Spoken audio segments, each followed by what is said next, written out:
You're listening to the Worldwide Sports Radio Network. You know what you are? You're a popcorn salesman. Worldwide Sports Radio presents the home stretch. All right, let's hit the field. With Whistler and friends.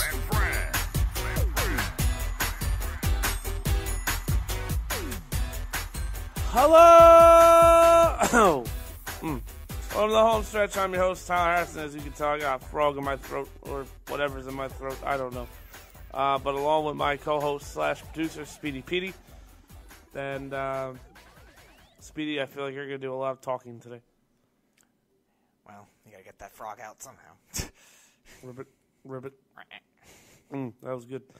So we all know how, this show goes. A lot to get to because obviously last night was derailed by a stupid conversation about Tom Brady going to the Chargers. Least clutch team in football. It's ridiculous. Absolutely asinine. I don't think he would leave New England to go anywhere in the AFC, personally. That's just me, though. Why would you leave the greatest coach ever in a ready-to-win-now team? We'll see if he wants to get paid. Money can talk. Money can talk, but the Chargers... No, I'm about to say the Chargers will pay him. The Chargers don't pay their own players. Right. And Anthony Lynn's... Never mind. We're not even going to go into this. It's really not worth going back to. But we do have a lot to get to. Zion announced... Well, a report came out announcing that Zion wanted to go back to Duke. And we have a bunch of stuff to get to we did not get to yesterday. So we didn't do this yesterday because, we didn't have Speedy on the board. But we're doing it today because... First time in 2020. Yes, sir. I guess we'll start with college basketball. So we're going to go around the world in sports. Ready, set, go. FSU, number 10 in the nation, takes on Wake Forest. They are up 28-23 right now with about 6 minutes to go in the first quarter, or first half. Sorry, it's college. Forgot.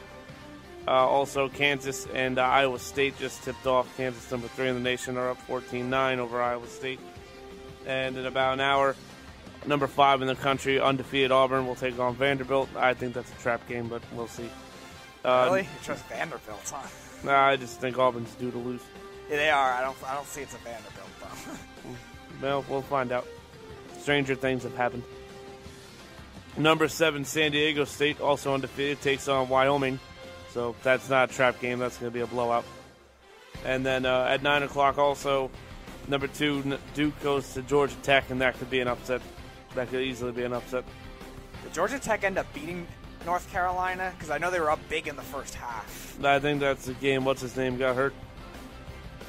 For who? Or he was out. For Carolina? No, Cole Anthony was still out, I know that. Yeah, I think Georgia Tech did beat. I believe they did beat North Carolina. Well, my phone's going to the pace of a snail, so we're not doing this. Yeah, they did. They did win. 96-83. They were up 47-27 at the end of the first half. That's crazy.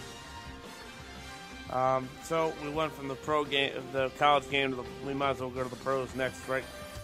At half, the San Antonio Spurs and Greg Popovich are up 65-47 over the Boston Celtics. Remember when we were told Brad Stevens was the best coach in basketball? Apparently not. Miami Heat are up 62-49 over the Indiana Pacers. It's been announced Victor Oladipo will come back for them.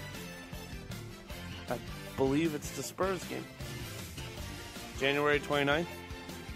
Okay, that's 3 weeks. Yeah, I know that's the date, but that team will be a NBA Finals contending team when he comes back.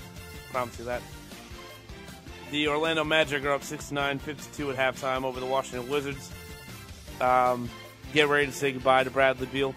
That's what I can tell you. He will be definitely traded at the trade deadline to somebody. I'm thinking the Knicks.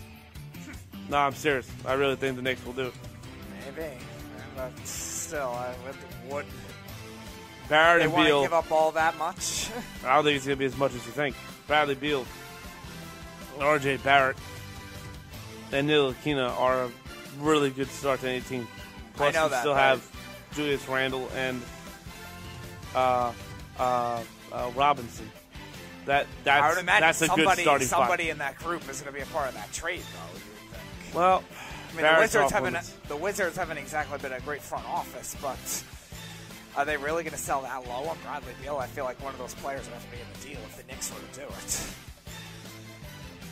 Well, Dennis Smith Jr., Marcus Morris. I don't think they would want Marcus Morris. I think so. He's Couple picks. Well, obviously, yeah. I'm just saying in terms Money. of the cornerstones, I would imagine it would probably be something like Smith and Robinson or Ntilikina and Robinson, something like that. They probably wouldn't want both guards, or maybe because Ntilikina's versatile, maybe Ntilikina and Smith. Who knows? I think it would take a lot more like that because Beal is one of the best shooting guards in all of basketball. Oh, he's top 5 in the MVP conversation. To me, how he's playing right now is ridiculous. But yeah, he's going to get traded, no question. The Toronto Raptors are up 60-55 with the Hornets. It's probably, they're definitely playing better than I thought they would, considering they lost Kemba Walker and they only got back Terry Rozier. But Terry Rozier's played pretty well, so can't really knock him too much. I guess I'll go to Luka first. Luka Doncic and the Dallas Mavericks are up 33-27 over the Denver Nuggets. They're also going to be a team. Watch out for them at the trade deadline. They're going to go get somebody. That Western Conference scares me to death. Yeah, they kind of have to. They need depth. But think about that. If the Nuggets get anybody relatively decent, they're scary. I agree. They're a very scary team. I think they're the best defensive team in basketball. Are they better than the Clippers? I don't know about that. Well, I think they're better inside maybe than the Clippers. I don't know about outside. Harris and Barton and not Barton. Murray. They're probably the best defensive tandem in basketball. They add Jokic. It's close. Maybe. It's close. I think they're deeper, but I don't know about overall better. That perimeter defense for the Clippers is going to be nasty. No. That's true. James Harden and Russell Westbrook, because that's the only guys they got, are up 55-33 over the Hawks. Cool story about Trae Young. He's giving back $1 million to get Atlanta out of debt. Out of debt? Yeah, he's donated $1 million to... the city of Atlanta. Yeah. Oh, okay. Yeah, it's a pretty cool story. Yeah, it is. Definitely, that's one of the most refreshing stories I've heard in years. But the Bulls and New Orleans Hornets, somebody's got to announce the game, right? So, whatever. 10-8 right now, about 7 minutes left. It is what it is. These teams are going to be purged during the trade deadline. Markkanen, I think, could go. Really? Yeah, I think so. J.J. Redick's going to go. Ingram's probably not going to go. Redick's probably going to be the only Pelican that gets traded. Everyone else is pretty young. They're all young. And same thing with Markkanen. I don't see why they would trade him. Either he's too young, too. Valuable. The Lakers want him bad. They As do. They should. No. Kyle Kuzma's value fell off a cliff, so. But the Knicks take on the Jazz. That's going to be a blowout. And Golden State takes on Giannis. That's going to be a blowout, too. I want everyone to think about this. Steph Curry, Klay Thompson are probably going to get the best or second best player in the nation right now in college. With Draymond Green. Very possible. And whoever they dump D'Angelo Russell for will be there, too. If they do, we'll see. It won't be this year, I don't think. But it's off-season. I can completely see it happening. And then there's hockey. Austin Matthews is the first American hockey player ever to have 4 straight 30-goal seasons to start his career. He has number 30 tonight. Nikolai Ehlers and Mason Appleton have scored for the Winnipeg Jets. The Jets are up 2-1. Alexander Ovechkin, the grade 8, goes to Philly to take on AV and the Flyers. I'm trying to tell you who scored. It's tied 2 at the end of the first period. CBS, I can't stand you. I really cannot. There's also no service in this building right now. So. Max Errol for the Wi-Fi stuff. Backstrom and Verana scored for the Capitals. No, they're so deep. Travis Konechny and Robert Hagg for the Flyers. They're so deep. So deep. The Capitals, how deep they are, is scary too. Scary too. And that used to be a problem for them, and now it's a strength. And the Stars and Kings are later tonight. I'm pretty sure that's what I just read.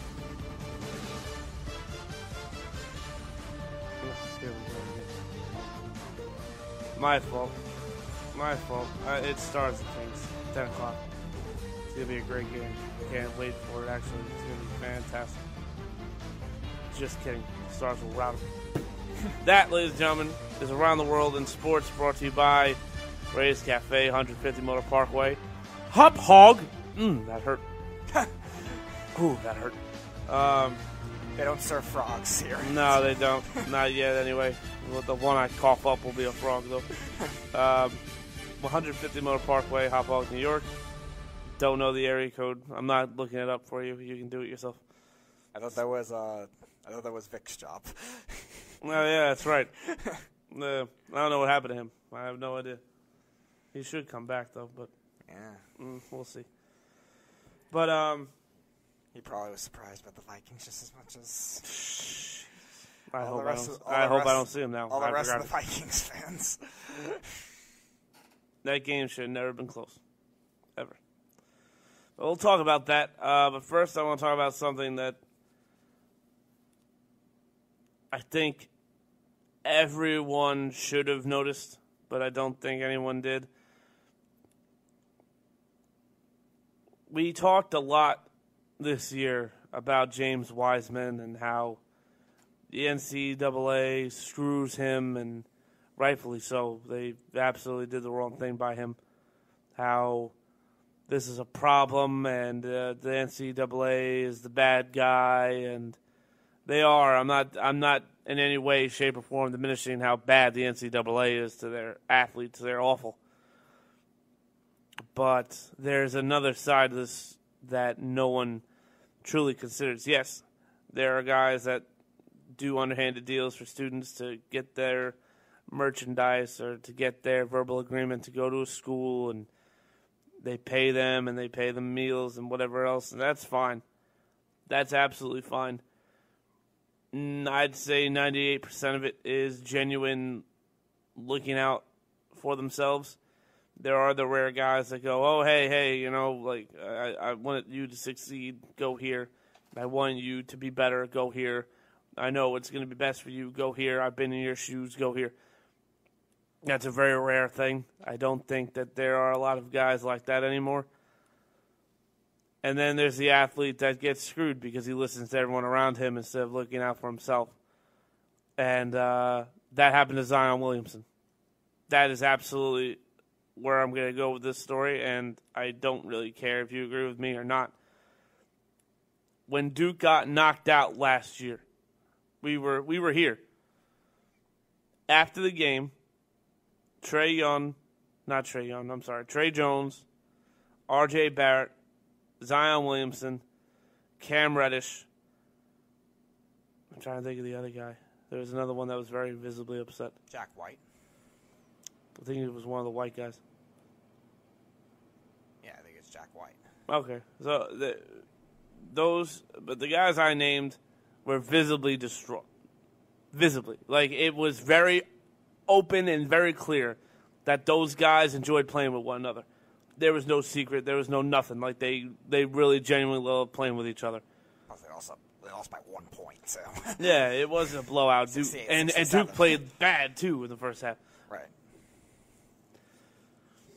After the game, or during the interviews or whatever, R.J. Barrett gave Zion Williamson this hug, and they said something to one another, and like they looked at each other as if they knew they weren't playing together anymore.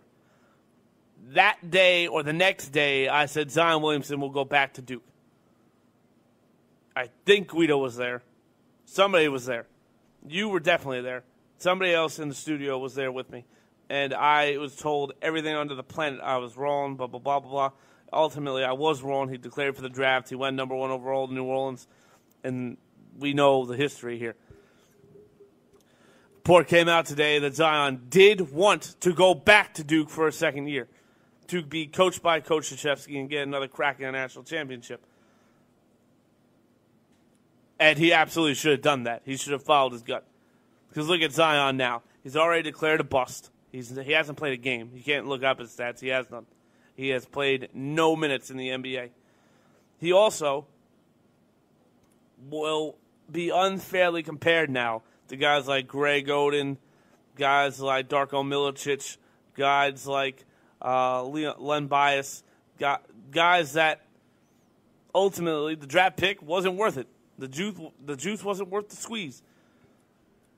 He's 19, Zion now? Mm-hmm. He's 19 years old. The man was by far the best athlete in the draft. No one denied that. The problem with Zion Williamson was his game wasn't ready for the league. I was saying that. If he went into the league with the skill set he had, he was going to be very, very, it's going to be a tough time for him. Zion's going to have a tough time. Zion's athleticism is great, and Zion's athleticism will get him buckets. But he's going to have to exert a lot more energy. He's going to get tired quicker. He's not playing 25, 30 minutes with that energy they had at Duke. He will not do it. His defense wasn't great. There was a lot of things that was very raw about Zion, but everyone said his athleticism, his heart, his love of the game, and everything would, eventually take care of that. And that they're right. I do think over time Zion's game will polish and he'll be a starter. Right now, what you're seeing out of Zion Williamson is a kid that you can't – he's going to have an and here's the other part that not everyone everyone kind of sneezed at. Zion Williamson was essentially replacing Anthony Davis as the face of the franchise. There is a very, very hard thing to do in any athletic capacity is to be the face of something. Michael Phelps did not sign up to be the face of U.S. Olympics. He is that now, and he's probably the greatest Olympian he's definitely the greatest Olympian I've ever seen, probably the greatest of all time, but he didn't sign up for that. It just happened. He earned it. Right, he earned it. Tom Brady did not be the face of the Patriots. He earned it. Lawrence Taylor didn't get handed anything. Lawrence Taylor earned the fact that he's probably the best defensive player of all time. Deion Sanders earned the fact he's the best defensive back of all time. Pete Rose earned the fact that he's one of the greatest hitters of all time.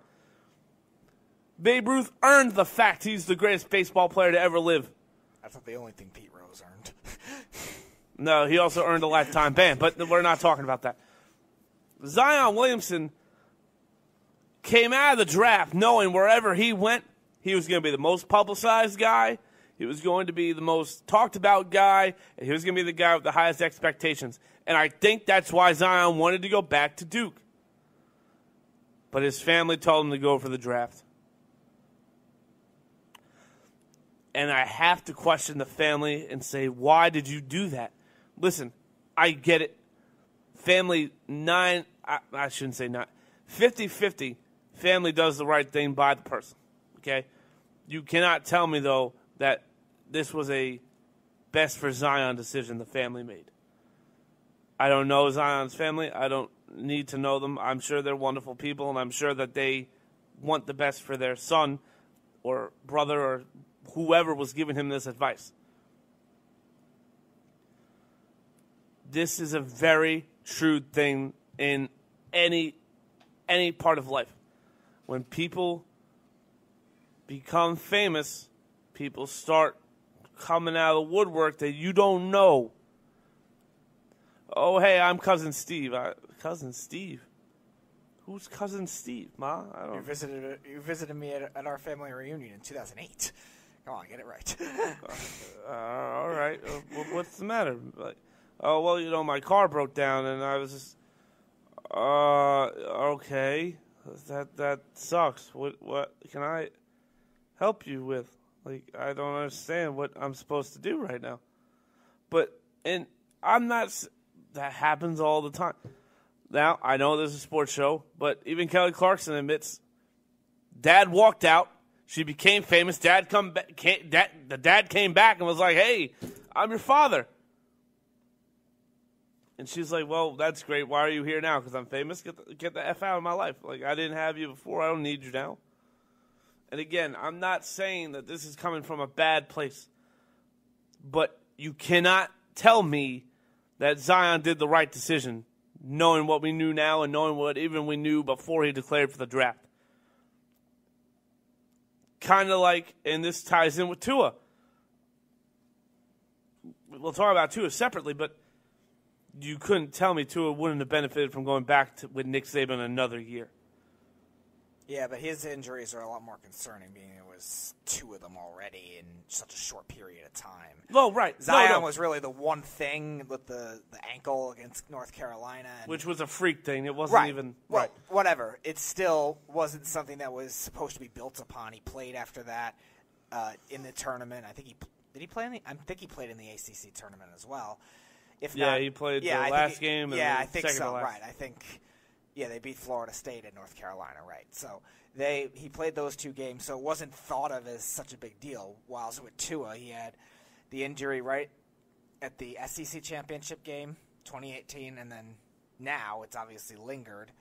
He had hurt it again against Clemson, and then obviously the big blow with the hip injury against Mississippi State. So it's kind of everything all at once, where he's kind of get that injury-prone label, where I think if he goes back, he still isn't really going to prove anything more than anything, because it's not really a skill issue with Tua. It was more of a injury issue, which could happen in both college and the NFL. I think with Zion, it's more of he's going to get a high publicity either way, I think.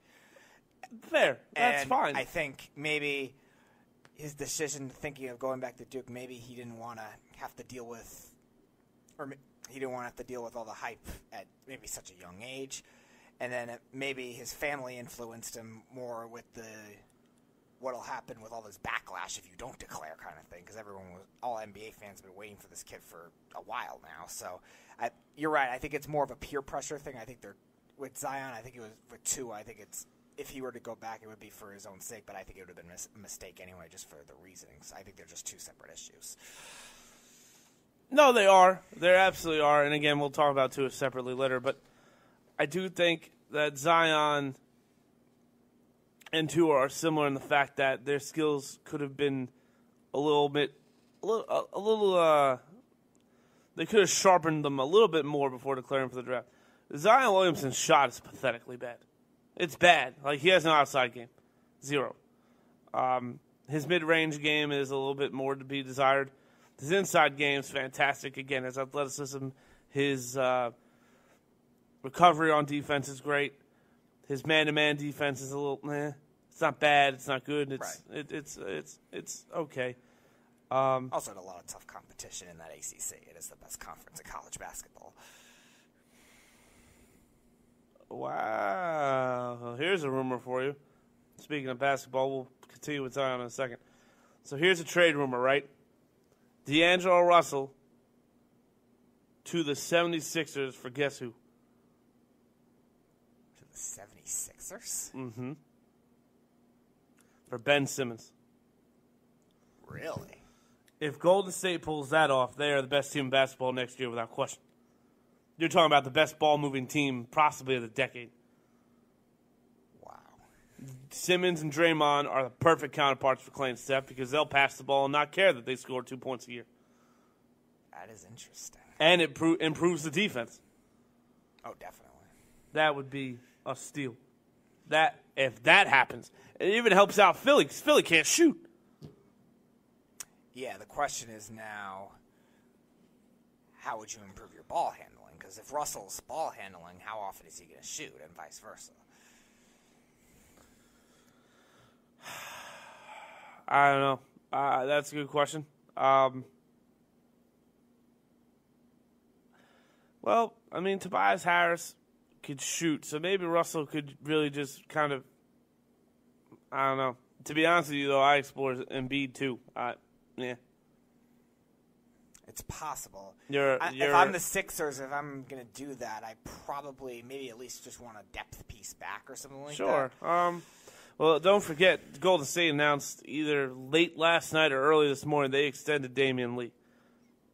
And Damian Lee is a combo guard, so he can bring the ball up, and Steph ain't coming back this year. So I'm thinking they did that knowing that they're trading D'Angelo Russell. I would wait to trade D'Angelo Russell because he's young. If he goes out there and has a phenomenal second half, it'll only raise his value, and then you can get Simmons and a piece instead of just Simmons. But if I'm Golden State, I don't even want Ben Simmons.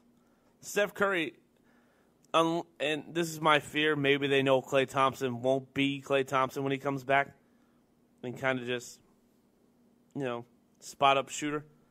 Which, listen, Klay Thompson will be a top 20 player in the league still by just doing that. But I do think that this is or maybe they're telling Steph, you're not going to be the point guard, you'll be the 2, and Klay will be the 3. Draymond, you stay at 4. Sure, I could see that happening too, and also it'll improve the roles of all the other shooters too, just getting them more attempts. Again, you look at the rest of that team, no one needs the ball in their hands outside of Steph. Right. And when I mean Steph needs the ball in his hands, it's not because he can't create his own shot. It's because when Steph Curry touches the ball, the defense has to zone in on him. Also, Steph Curry is one of the better guys, not just with raw shooting, but also off-ball movement. He's the best in the league at off-ball guys movement. Away and stuff like that. His off-ball movement might be the most underrated trait we talk about in the NBA by any superstar. He is phenomenal.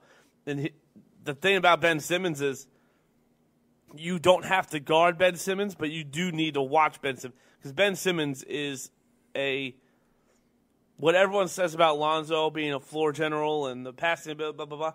I think Ben Simmons is that. I think Ben Simmons is about Lonzo than Lonzo. I think everyone thought that anyway. No.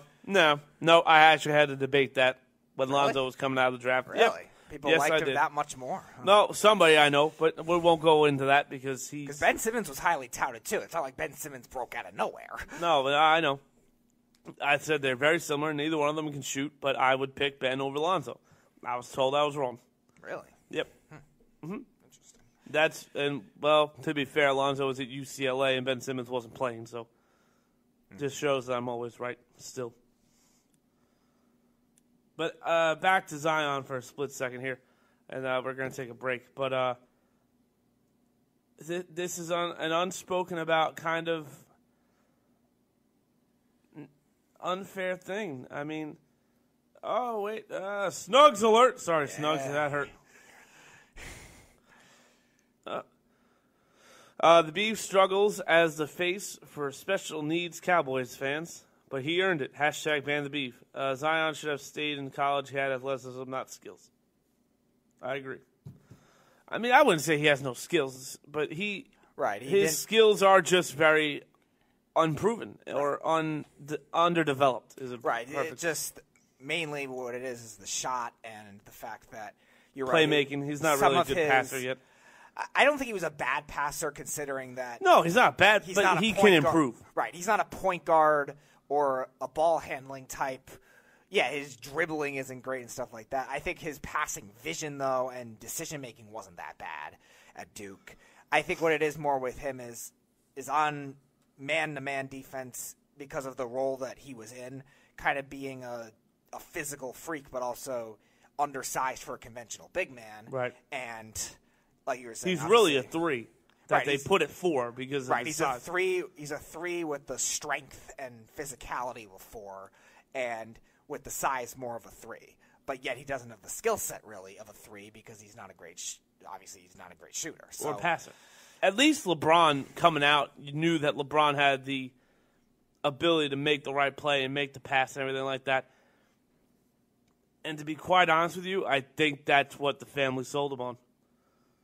You are the highest, or not highest, but you were the most talked about high school prospect since LeBron.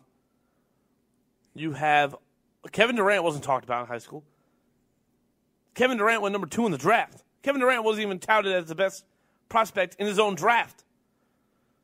Zion Williamson at 16 was getting told you could go right to the league. And he was very humble about it, too. It's not like he was hyping himself up and being an egomaniac either. No, he's not anything like LeBron. But no, I'm not even talking about him. I'm talking about his family kind of, if that's the case, brought it back and maybe influenced him that way, or maybe even coaches. I don't know who would have done it. Coach Krzyzewski definitely told him you should come back. Well, of course. I don't mean him. Obviously, he's going to want all his players back. But, I mean, maybe assistant coaches. I mean, maybe even NBA coaches his agent might have talked to, anything like that. Is going to be influence in that, and maybe he just bought into that and didn't want to let him down. That's why I think this kind of thing is more of a peer pressure thing. And Zion's also one of those players. He definitely seemed like he was committed to winning something for Duke too, because he wouldn't have come back otherwise. Right, and not everybody does that. We talked about that. I was like, he seems visibly really heartbroken. I think he will go back. I said I expect him to go back. And everyone was like, no. Well, I think he's going to go back, and I think he should have.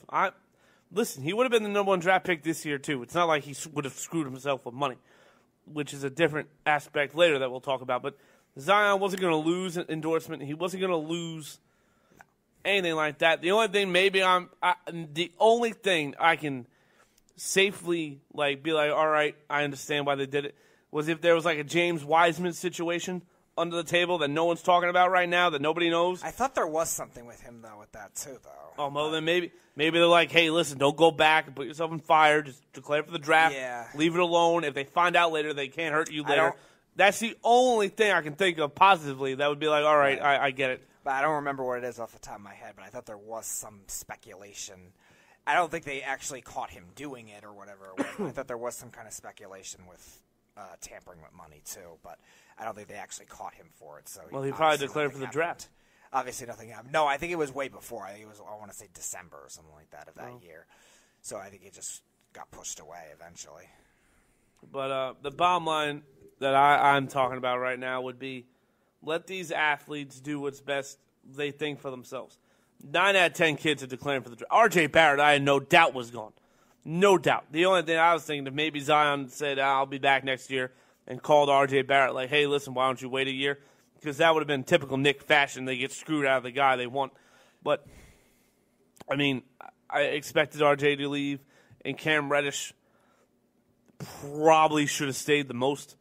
But I understand why he declared too. I mean, his value might have dropped if he came back. So I get why these two left, because R.J. Barrett was pro-ready, and Cam Reddish had a great season. And he's kind of the fourth or fifth best player on that team. And you wonder, too, about somebody like Cam Reddish, just because he was kind of that third guy with Zion and Barrett. Some nights 4. Right. If he might have strived maybe more in his own role if he didn't go to Duke, but that's his choice. Right. Well, I mean, it's hard to turn down Duke. No, I know that, but it's very hard to turn down Duke. It's always a tough decision. Do you play with the other guys and try to strive with them, or do you try to kind of create your own image? It's true. But unfortunately, I don't think Zion made the right decision. And later on, we're going to talk about why I think Tua made the wrong decision too. Yeah, I disagree on that. Well, we can debate it. But we're going to go to break. If you want to call in, number here is 631-300-300-4477. Again, 631-300-4477. When we come back, we're going to break down the NFC, AFC wildcard games the right way this time. Hopefully you won't bring up the least clutch team in football. That's next on the home stretch. You're listening to the Worldwide Sports Radio Network. And manage a baseball team. Little League. Fantasy League. We are back with the home stretch on the Worldwide Sports Radio Network. Hello. Welcome back to the home stretch. I'm your host, Ty Harrison, back with Speedy Petey. Speedy, we have a lot to get to, buddy. So this weekend, we tried to do this yesterday, but apparently the Chargers just can't stay out of somebody's mouth. So we'll try this again. We're going to go through Saturday's games, and then we're going to go through Sunday's games, and then we'll see where we go from there. All right? So on Saturday, we had the AFC, and on Sunday, we had the NFC, which I hate, by the way. Can they go back to having one each? Yeah, I agree. This is awful. But we'll start with the game that happened first. The Buffalo Bills went into Houston. Started off great. And in typical Bills fashion, gave up 19 unanswered points. Had a great drive to tie the game and go to overtime and then lost. And we all know how the Bills feel about field goal kicks. Speedy, I'll let you go first. What do we make of this? It's interesting because it's one of those things where the Texans looked very unprepared in the first half. It looked like they were trying to just rely on talent too much. Hoped DeAndre Hopkins played well. Hoped Deshaun Watson played well. And their weaknesses were really exposed. Buffalo's pass rush was amazing against Deshaun Watson. They did a nice job at containing him from running. Oh, that's what I saw from Ed Oliver, too. Ed Oliver played very well inside. Really, the only player that played well for Houston in the first half was Duke Johnson, as weird as that sounds. He was the best player for them. Defensively, they had no answer for Josh Allen running, which was surprising considering they're an outside rushing defense. They stopped Singletary for a little while, which was good, but Buffalo just kept winning time of possession and just dominating that first half. But then in the second half, they were the ones that looked unprepared. They couldn't make adjustments. Their defense got a little conservative for me, and the biggest thing is they couldn't stop the read options. Any option plays that Watson was running, he was either running himself or he was making good throws. And the Bills had no adjustment to them. They tend to play a lot of zone anyway, but it didn't seem like they were adjusting to playing the zones that they needed to play in order to stop those kinds of throws on the run. So at that point, the Texans were getting more big plays out of it later on. They got two big shots down the field, one to Hopkins and one to Stills late in the game. That ended up giving them the lead. And Buffalo really didn't have an answer. And then the rest of it was the offensive line just breaking down. They played so well in the first half. Then all of a sudden in the second half, they just really broke down. So I think that was the big difference in that game. Both quarterbacks, I think, were mentally composed at different points. Both of them were kind of nervous at different points. But both played well towards the end of regulation and in overtime. Allen just crumbled a little bit before that, so that's what ended up costing them. But I think that was also just as badly on the offensive line, too. So that's what I take away from it. And Texans won a very close game. Yeah, I think... see, here's the thing, right? So I did pick Buffalo to win this football game. I thought Buffalo was the better team. Deshaun Watson's the truth. He is the best quarterback in Texas. I think we knew that already. No, well, some people don't. Deshaun Watson had a fabulous performance. Very, franchise quarterback-esque. That's how you know you got your guy, that performance. I gotta tell you, I don't think if this game gets played 10 times, Houston wins it 5 or 6. I do think that this is to be expected. I thought the growing pains for the Bills would come against the Ravens. I thought they were the better team. I thought, quite frankly, they matched up tremendous.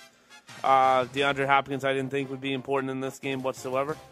I thought they'd be able to stop the running game, and I thought they'd be in Deshaun Watson's lap all day long. And most of that came true, and they sacked Watson 7 times. So that's one thing that you have to fix. Now, here's the thing, right? Houston goes to Kansas City. Kansas City's got a pretty good pass rush. Chris Jones, Frank Clark. They're gonna be getting after the quarterback. Deshaun Watson's gonna get hit. No matter the run defense with the Chiefs. Well, right. I'm not correct, but Deshaun Watson. Listen, we're going to talk about a game in a few minutes that shows you need your quarterback. Their backup quarterback ain't winning the game against Pat Mahomes. No. Sean Watson might not be able to beat Pat Mahomes. Right. So their Sage Rosenfeld Jr. is not going to be able to beat Pat Mahomes. All in all, I do think that the Buffalo Bills should be very proud of what they accomplished this season. I was pretty close to what they were. I didn't think they would get there yet. I thought Josh Allen would need a little bit more weapons. But all in all, they're pretty close. I think they got their future running back. They got their quarterback, their offensive line. Just needs a little bit more tweaking. I think they're there. Maybe just a few more months of growth, and that's about it. Another wide receiver, maybe another tight end, Tyler Kroft. I think they just need a wide receiver that has size. They have depth, but the problem is all their guys are small. Right, and they traded Zay Jones, so it's like you got Cole Beasley, Zay Jones John is the same Brown. kind of thing. He's a small, right. slot type receiver. That's why I'm surprised they didn't bring in Dez Bryant. I thought Dez Bryant would have fit there perfectly. Maybe. Possession red zone guy. Yeah, I mean his numbers might have dropped, but his touchdowns would have went up. I mean, shit. Dallas looked at him everywhere else but the red zone, so I don't understand. But I like what Buffalo accomplishes here. As for Houston, see, this is what I don't understand about the Texans. First of all, major props to J.J. Watt. I mean, to play with the injury he had, to go out there and look like he dominated that tackle, good job. He only had a sack and a tackle, but goddamn, I mean. You need some level of presence, though, on that line. 'Cause their front three, if you're just judging the three, he's the only one that's that good. Right, he's the only one that would scare me at all. I mean, he looked really good for a guy that didn't that still got a torn whatever he's got. So, props to J.J. Watt. Major kudos to Deshaun Watson. You're the man, right? You're an elite quarterback in this league, and I think that you're seeing him win without DeAndre Hopkins, really. Like, yes, he has great numbers this season, but I feel like after the addition of Kenny Stills and all the other guys with Will Fuller and even the tight ends he uses a lot, I think Deshaun Watson's taking that step. Next year, don't be surprised Watson wins an MVP award. I like what I see from him. You're screwed on Sunday. You're screwed on Sunday. But that offensive line needs to get adjusted in a hurry because at the rate they're going, Deshaun Watson won't be around long enough to have a long career. To get sacked 7 times in one football game is unacceptable. And Bill O'Brien. Even Laramie Tunsil didn't play well. Well, no, and I mean, we all gave them credit for that, right? Like, oh, good job trying to upgrade the team, but it goes back to the draft. Tyus Howard in the first round. He's not even starting. I think he got hurt. Oh, did he? He might have. I don't even remember his name being called all year. But, again, probably because he got burned every snap. But I got to be honest. If you get humiliated against the Chiefs, Bill O'Brien should be fired that Monday. I'm just sorry. Something doesn't add up here. Your team is so close to being good. You've even found a guy in Carlos Hyde and made him relevant again. He rushed for 1,000 yards this season with a bad offensive line. Like, can you imagine if they had any semblance on that front line at all, how good that team would have been? Oh, man. And you're not far away at all. You're, like, right there. You have the outside weapons. You have everything except an offensive line. Now, I would agree with you on O'Brien if they didn't just come back the way they did, though. Because to come back on that level of defense, a top 5 overall defense, a top 3 pass defense the way they did, he has to get some credit for that. Sure, but you're also the reason they were down 16-0. That's fair. No, that's so fine. all you really did was... And listen, he outcoached Sean McDermott, who's a fabulous coach in his own right. Right. But Sean McDermott didn't have the talent Bill O'Brien did. You know what I mean? Well, the defense for the Bills didn't collapse. If you're judging strength on strength, though, Sean McDermott's a defensive coach. Bill O'Brien's an offensive coach. I think the Bills' defense has more talent as a whole than the Texans' offense. Sure, that's fair. But what I'm saying to you is the Bills' offense has less talent than the Texans' defense. Yes. So the Texans are a more talented team as a whole. And the Bills surprised everybody this year because Sean McDermott has had the fact that we're not talking about him as Coach of the Year, Harbaugh is going to get it. Harbaugh deserves it. Sean McDermott should be runner-up. Kyle Shanahan probably, too. Yeah, okay. The Ravens have more talent than the 49ers do. Yeah, no, that's fine. That's fine. I like Kyle Shanahan getting it too, but those three guys should get a ton of credit. I mean, they've been phenomenal all year. But, again, Buffalo, that was probably the best game of the weekend. Could be. Very thrilling throughout. Very wacky finish, too. Yeah, well, nah, it's probably not. It's probably the one on Sunday. But if it's not the best game of the weekend, it was second. Then we go to New England. The Tennessee Titans upset the New England Patriots 20-13. And, we just, oh, man. So we actually got a friend in the building. Let's see if he wants to come in. I can't believe you have the audacity to wear that shirt. Loyal. You want to sit in? Loyal to a T. I can't. Oh, you can't? What do you mean you can't? How you doing? Well, our friend Akeem is here. He's actually a Cowboys fan, and we know how I feel about the Cowboys. You don't have 5 minutes to just sit in and be like, I'll let you talk about the Cowboys' collapse. Yeah, why don't you sit down and talk about the Dallas Cowboys? 5 minutes. Just 5 minutes. Five. All right. Set up a microphone wherever you want to sit. Feel free. So forget the Patriot game. Forget the Patriot game. I'm dying to know. And listen, yeah, you can sit right there. That's fine. So we're gonna get you a mic, and I'm gonna ask you the question that everyone's dying to know. You finally fired Jason Garrett. So when you don't win this year, what will be the excuse? Jerry's fault. Yeah. Yeah. Well, that's the excuse I have this year. Jerry's fault. But what do you think about the Dallas Cowboys? What do you think about Mike McCarthy as a coach? Because I personally don't know what I think about it yet. I don't know if it's going to be good, bad, and different. I don't really know what it's going to be. I think the idea is good, but I don't know if they have the pieces that fit. I respect anybody who's won Right. Right. He's got more than the Cowboys the past 30 years. Mm-hmm. Absolutely. I feel that he's a really great coach. We haven't been able to beat him, regardless if it's regular season or preseason, regular season or super playoffs. Mm-hmm. So he's really good at, I think, adjustments. I think he had a really good quarterback. We'll really see what he's made of now. 2 Hall of Fame quarterbacks. Yeah, because Dak is not as elite as Aaron Rodgers.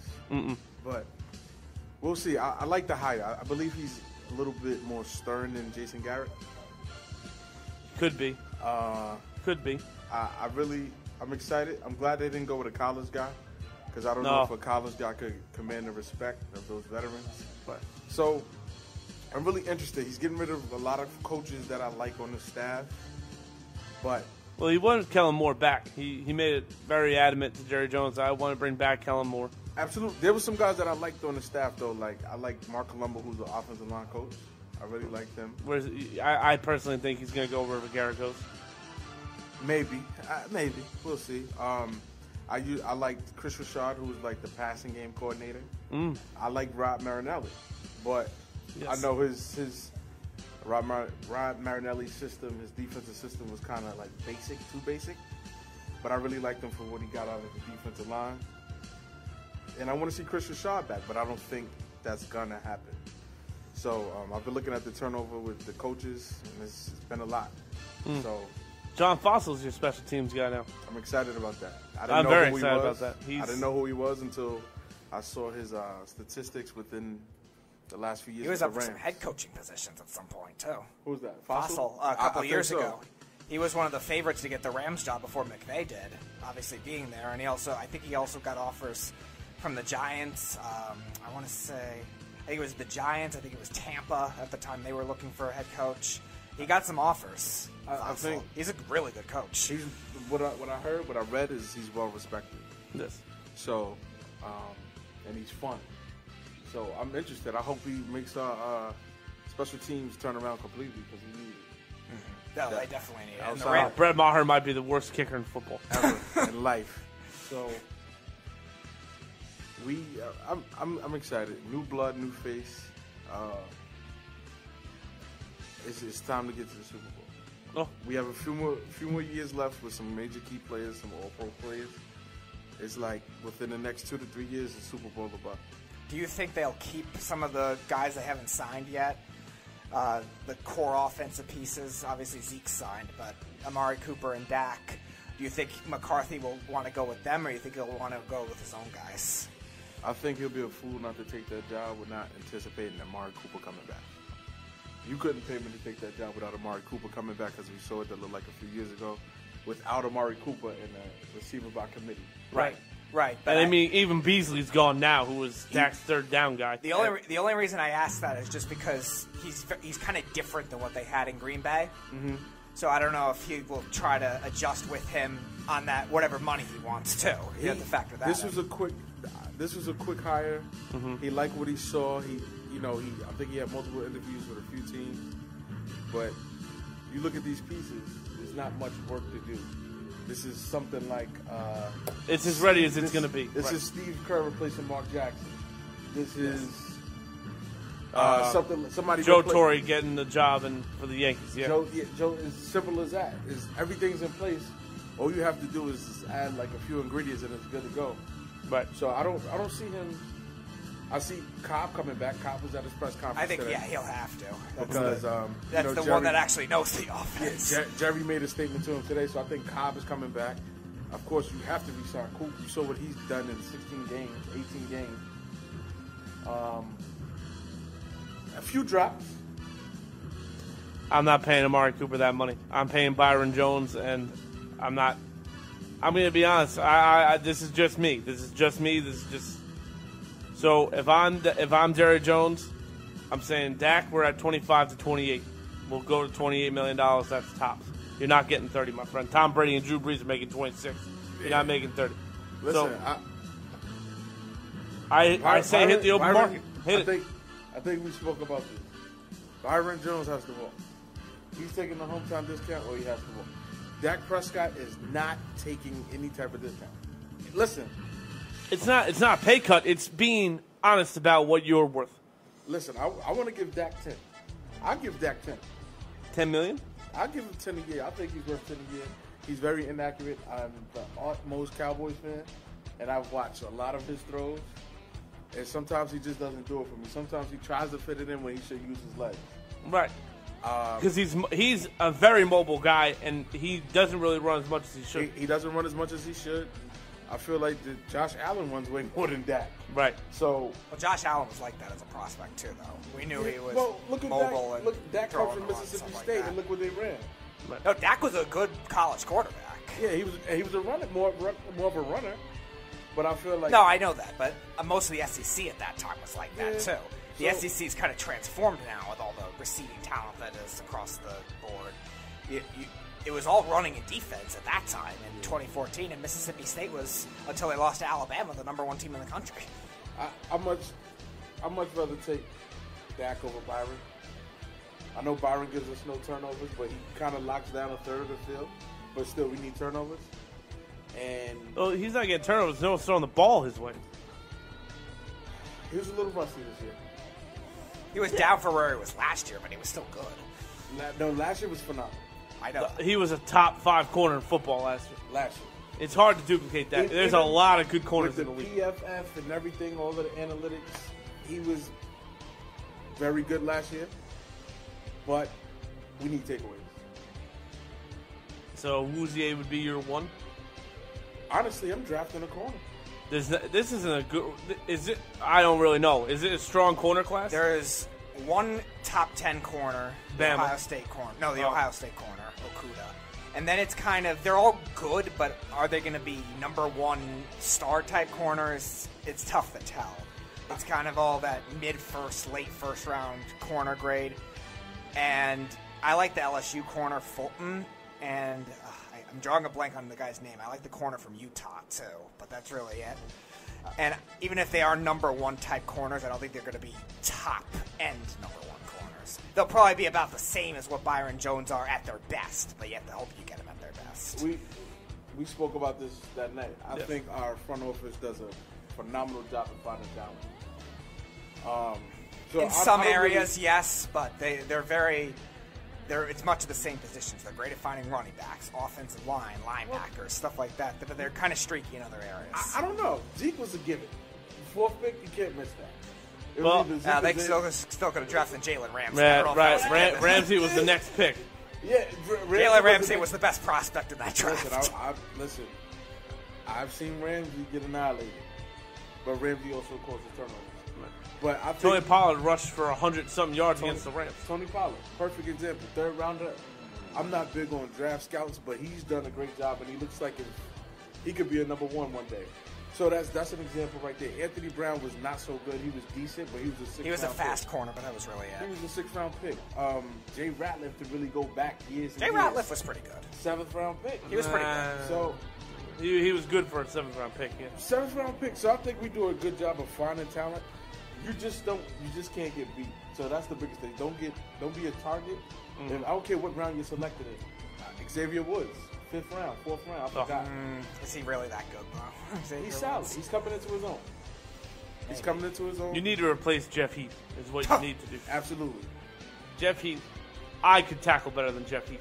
We need to replace Jeff Heath. We need a left guard. Bad. Yes. We talked about that. But that you could find later in the draft, though. That's not really a first or second round. We have a guy we picked up from Penn State who was blocking for Saquon at one point. He's I don't know how good he is. No, he's not that. I don't think he's there anymore. Connor McGovern, he's not there anymore. He was on IR. He just got drafted. So who's the guy on the Broncos then? I thought they had Connor McGovern. Ron Leary was the most underrated offensive lineman to come through the Cowboys in the last decade. One of my favorites. I think we spoke about that. And they let him go. Yeah. And now he's like a damn near all pro. He's good. He's solid. He got a big contract, but he'll never get the recognition he deserves. So left guard. Oh, you meant Connor Williams is who you meant. Connor Williams is no good. I hope Connor Williams. I don't think you're that good. You need to do a lot of work in the weight room. Somebody thought a lot of work overall. I remember when someone thought he was going to be better than Mike McGlinchey when we were doing our mock drafts. Who said that? Guido? Yep. Yeah, well, I remember that. So that's. I think I like the hire. I hope he gets rid of Connor Williams. Jeff Heath moves back to a special teams role, and we find some studs. We create some turnovers. I think we'll be all right. Why didn't you sign Earl Thomas last year? Earl Thomas would have made you in the playoffs this year. His price tag. His price tag probably ain't going to be more than. You could have signed Earl Thomas, kept Dak, traded Zeke, and been fine. Oh no. By the way, there's two Connor McGoverns. They're actually two different people. There's you one on the Broncos. There's one on the Cowboys. You can never trade Zeke. Why not? I appreciate you. I got to run. It's been 5. At the buzzer. At the buzzer. There's the cliffhanger All right. next time he comes in. Yeah, right. They should never trade Zeke. All right. We're gonna take a quick break so I can say goodbye properly. And when we come back, we're going to talk about the NFL coaching carousel, as we just alluded to. Mike McCarthy's in Dallas. And I'm coming around on this Joe Judge guy for the Giants. Find out next why on the home stretch. You're listening to the Worldwide Sports Radio Network. And now the baseball team. Little League. Fantasy League. We are back with the home stretch on the Worldwide Sports Radio Network. Hello, welcome back to the home stretch. I am your host, Tyler Harris, along with Speedy Petey. We do have about a half hour left of the home stretch. I want to thank Akeem for coming in again. That was unplanned, but still very effective. And I like talking to Akeem. He's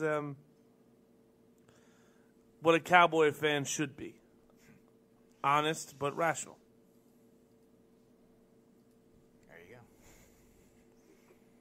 That's about it. I mean, we're not Iran. All right. Don't stir up any more controversy. Oh, come on. Oh, I mean, this is ridiculous. Not you saying that. Just what Iran's doing is absolutely out of their minds. Controversy. All I'm saying is, you don't even want... No. Anyway, so we were talking with Akeem about Mike McCarthy going to Dallas. So I guess we'll continue the NFL coaching carousel. Ron Rivera is now in Washington. Matt Rule, who everyone penciled in for the Giant job, is in Carolina. The Giants have hired Patriot special teams specialist coach Joe Judge to be their head coach. Again, Mike McCarthy in Dallas. Wow, I feel like I'm missing somewhere. No, I don't think so. No. And Jason Garrett's unemployed, which would make Freddie Kitchens and Jason Garrett, the two head coaches not employed currently. There is one thing, though, that a serious note that should be considered. We'll get to that later. But, Speedy, who made the best decision and who made the most boneheaded decision? That's interesting. I think it's interesting because the best decision, I feel like I'm going to take the Redskins, but I think Carolina did well, too. I'll say the Redskins just because I think they needed some kind of stability. They needed some authority. I agree. For sure. And no nonsense. The Redskins are kind of a team that has a lot of talent. Not a lot, but a good amount of talent. Not 3-12 talent. Right. But they needed some kind of identity. They needed a sense of direction. And I think Ron Rivera definitely provides it for them. I think their defense, when judging schematically, is versatile enough where they can shift a lot of guys around and play the attacking 4-3 that Ron Rivera likes to play. The defense has plenty of talent where he'll know how to use them better than their previous defensive coordinators. So from a schematic perspective, I like him for that. And also just, again, a culture changer. They need authority there. They have enough mixture of veteran and young talent that Ron Rivera can definitely work with. They have guys that definitely will be able to listen to that kind of control. And, again, they have had corruption and just bad coaching since they had Joe Gibbs. And they just... The next best coach they had after that was Joe Gibbs in his second stint. Like, that's how much they've been searching for somebody else. And Ron Rivera is probably the closest thing they could have gotten to that right now. They're a defensive team. A defensive coach could help. And he could definitely be somebody that knows how to build up a team the way he did with Carolina. Because Carolina was kind of in a similar spot when they hired him the first time. They were a terrible record team, but they weren't an untalented team. I think the Redskins now are probably more talented than Carolina then because they kind of got old, that late 2000s, mid-2000s Panthers core. But it was still a better team than a 2-14 team or whatever they were. So he can rebuild in those areas where they need him to. And, again, just the biggest thing is leadership and a culture change they really need just for authority. And I think they did a nice job. And I think the Panthers did a nice job bringing in the right coach for them, too, because I think they needed a young shift. And I think for a young offense especially, they needed that kind of thing. So them letting go of Rivera, not because he was a bad coach, just because his identity was being shied away from with the way the Panthers were building their team, and just the Panthers bringing in their new coach, I think it worked well for both teams, and especially for the Redskins, who really need that leadership. Yeah, and here's the other thing. Now,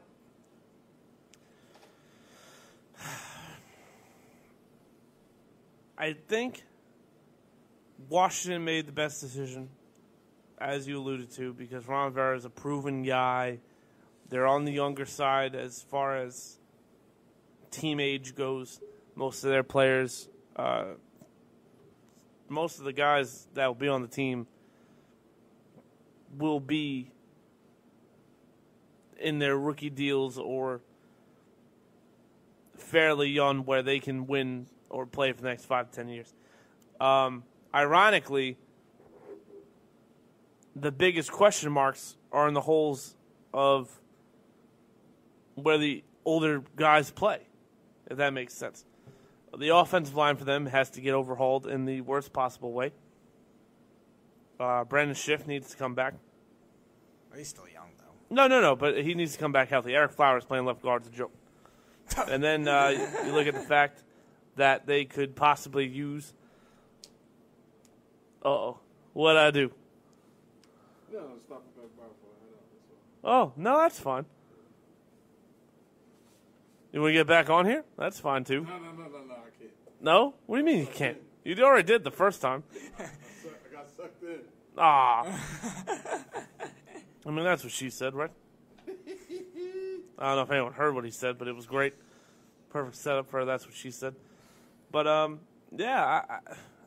think that Washington made the best. If I had to look at a team that went, I don't get it. I don't get it at all. I don't really see a team that made a bad coaching decision. The Giants definitely, though. The Giants took a risk. And I told you, and I'm going to say it now, off air, I told you this. I at first was like, well, they screwed it up. They screwed it up big time. The more I'm reading about Joe Judge, I'm actually starting to like Joe Judge. I'm hearing reports about how smart he is. When Belichick wasn't in the room, he was the guy that everyone was talking about. The players love playing with him. And you're talking about a guy that's got Matthew Slater, a perennial Pro Bowl special teams player. And Matt Slater loves the guy. And I need everyone to just kind of balance this out for a second. The guy has been a part of 3 Super Bowls and 2 national championships. He went from Saban to Belichick to now on his own. That winning attitude, the discipline, everything that you could ask for is what Tom Coughlin brought to the Giants the first time, right? And everyone was like, oh, we need this, we need this. You're talking about now you got Daniel Jones, who's quiet and humble. Saquon Barkley, who's maybe the humblest superstar in the league. You've got a guy in Darius Slayton who no one even knows about. Evan Ingram, quiet. Nate Solder, Patriot way, do your job. Sterling Shepard, quiet, humble guy. He doesn't even consider himself a one receiver. I think that's pretty damn humble. Golden Tate, humble Notre Dame guy, quiet, do your job. You're talking about a team now that's kind of getting that giant mentality that everyone loves. Now, again, do I regret them leaving Landon Collins out? Yeah, I do. We should have brought back Landon Collins. Did Odell get a raw deal? He definitely did. He should still be a Giant. But you're seeing what they're looking for now. They're not trying to rewrite the rule book. They're literally just trying to mimic the Patriots and have a Giant twist to it. We are starting to see this a lot in the league now. The Titans are Patriots 2.0. The Cowboys just, if you have a felony on your record, the Cowboys will call you and you can come play. But you have to look at it as the Giants are going back to the basics for what the Mara family wants. And to be quite honest with you, this should be great news to Giant fans because it means Dave Gettleman's probably out. But here's the thing, though. Is it their identity, or is it just other disciplined teams that are good, though, too? Because you need discipline no matter who you are. No, well, that's not a complete... Matt Rule's not going to Carolina to tell Christian McCaffrey, you're going to do what I want. No, I'm not even saying that, but I don't think the Panthers' issues were disciplinary issues. And I think there have been other successful franchises that you don't just necessarily need a Patriot way to be able to do it, though. No, that's fine. Listen, every now and then you get the team of Philly, have fun and win, blah, blah, blah. You have Pete Carroll Seahawks, like, just let them be how they are and let them have the energy. At the same time, they always lead the league in penalties every year. So, well, hey, listen, they won. They were the most dynamic dynasty in the NFC this decade, so it worked. That's fair. No, I know they're a very well-run organization. But the guys like Sean McVay, who are, outgoing and friendly, they're not getting the best out of Jared Goff. Todd Gurley hasn't been the same since really. No, he has an injury that is not a really big football injury. So it's kind of hard for him to play that he should. Well, that's fine, but I don't think that's McVay's fault. No, it's not McVay's fault, but you just look around the league at all these guys. Matt Rule in Carolina is going to be interesting because I don't think he'll be a bust, but you're now going from a defensive guy who's definitely a different generation and definitely now you're going younger, offensive-minded. But they needed that, though. No. I get that. Evolving their team. I get that. No, I completely get it. But I just don't know who. Now, what does that mean for guys like Luke Kuechly? And here's the thing about Ron Rivera going back to Washington, right? I think Washington needs a quarterback. Cam Newton's out of Carolina. I think Cam Newton going to Washington now is a slam dunk. Darius Geis. I think you're going to see Darius Geis have a career year next year because I told you I love Darius Geis. Well, he's just going to stay healthy. Right. And to be honest with you, he got screwed out of his draft because if he was any other draft, he would have been a first-round pick. But it happens when you get drafted the same year as Saquon. It happens. But it was 32 picks. But okay. Well, no, I know, but it was Saquon, and there's no other running back in the draft we're taking in the first round. So you figure if Saquon ain't in that draft, he's going in the first round to somebody. Maybe, but I mean, Josh Jacobs won 28th overall. Geis is better in college than Jacobs. Yeah, I agree with that. But I still, at the same time, they also have to look at the depth of other positions. Too. Sure, no, but there's always a running back in the first round. He would have went in the first round. But anyway, that's not my point.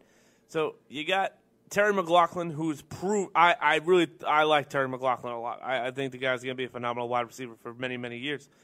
Jordan Reed, Vernon Davis. Don't move on from him, but definitely draft somebody to learn from him.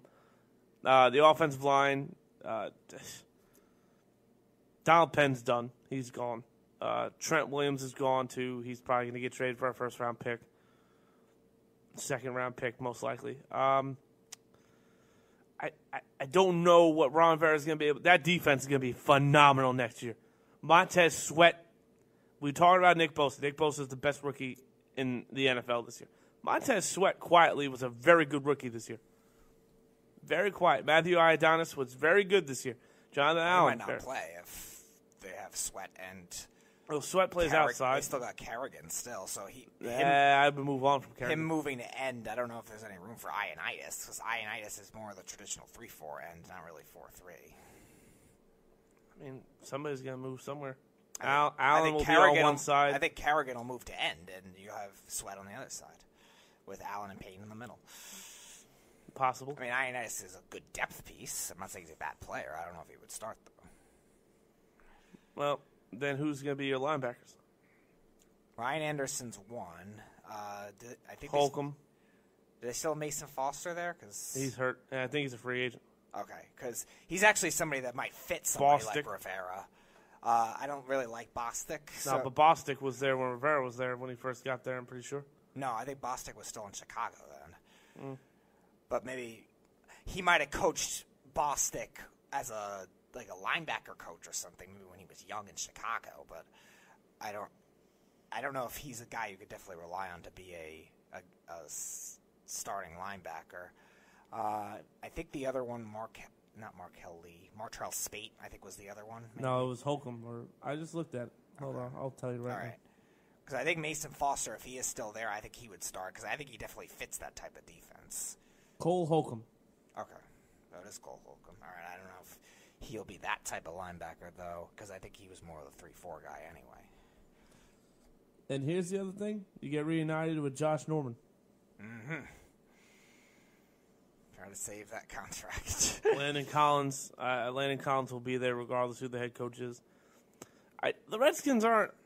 I don't think they're that far away. We talked about this last offseason. Right. I don't think they're that far away. They need corner depth, and that's the only thing on defense. But they need a lot of offense. No, they do. I think Ron Rivera can fix the relationship with Trent Williams. I don't know how. Trent Williams is done with Bruce Allen, but Bruce Allen's gone. Ron Rivera now could potentially save that. You bring back Trent Williams. Brandon Sheff comes back. You draft another guard. You draft a tackle. I mean, Adrian Peterson almost rushed for 1,000 yards again. The guy's like fine wine. I don't think the Redskins are that far away. I just don't. You get Cam Newton. You get a good offensive line. They're competing next year. Right, but Cam Newton, if they don't get the offensive line, is a risk with his injuries, though. Sure. I mean, a foot. You're really concerned about a foot? It's not just one injury, though. he's had multiple injuries. No, I know, but the foot to me is just, I don't know. It's a risky play for a team that has question marks on the offensive line. Now, if you can convince Trent Williams to come back, you got Scherf, if he's healthy, who's nice.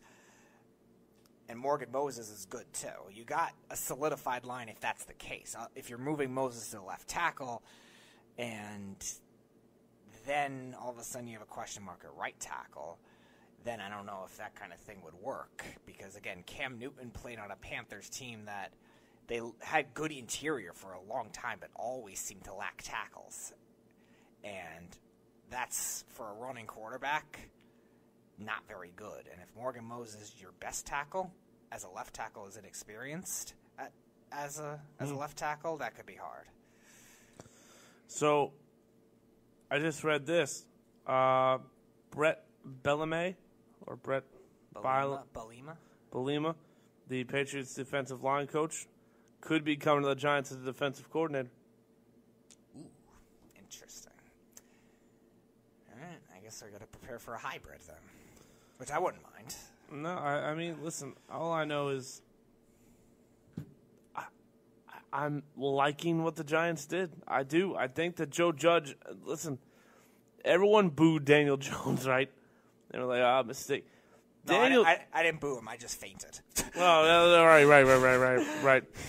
But I didn't. Listen, my thing about Daniel Jones wasn't that him per se. It was Josh Rosen could have been had for less. And I think Rosen will have a better career if somebody gives him a fair shot. Right. And Josh Allen was there. Mm-hmm. Josh Allen should have been the pick. Talk about a hybrid defense. That guy would fit in a hybrid defense perfectly. He would fit any defense. Hence hybrid. Well, let me tell you right now. I think Ngakoue is a Giant. I hope so. Because he's done in Jacksonville. He's done. You can count that out. He will not go back to Jacksonville. But when I talk about, I'm not so sure Dallas won this coaching thing. I'm not. Now, I was so, when I first read it, I was very, yes. I went home, and after talking to a lot of people, okay, I don't know why. I know a lot of Cowboys fans. I don't know why. But the more I started to realize, listen, Mike McCarthy's a brilliant coach, and I think he was the best, as Errol Marks says, the best name on the market. And I do think he will, if Dak buys in, Zeke buys in, everyone buys into the system, they will improve. They will be a better team next year with Mike McCarthy as head coach. I don't know, though, if the pieces they have in place work. The offensive line is the offensive line. Dak Prescott is not Brett Favre, and he's not Aaron Rodgers. Dak Prescott, and we've talked about this, is the leader. He's quiet. He'll get you down the field. He will not make the throw to win you a football game, but he will not make the throw that loses you a football game either. He's very Alex Smith-like. I would prefer Alex Smith, but Alex Smith will run. Even with a messed up leg now? Well, that's a terrible thing to say.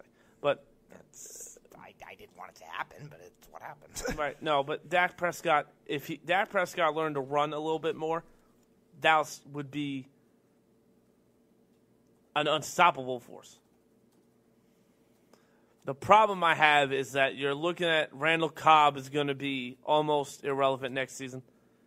Michael Gallup, I think, will benefit the most from this out of the Dallas Cowboy wide receivers. I agree. Michael Gallup is... He's more that type of what the Packers had. Right, Jordy Nelson, very old Randall Cobb. Like, I think Michael Gallup will emerge as a one. I wouldn't go that far.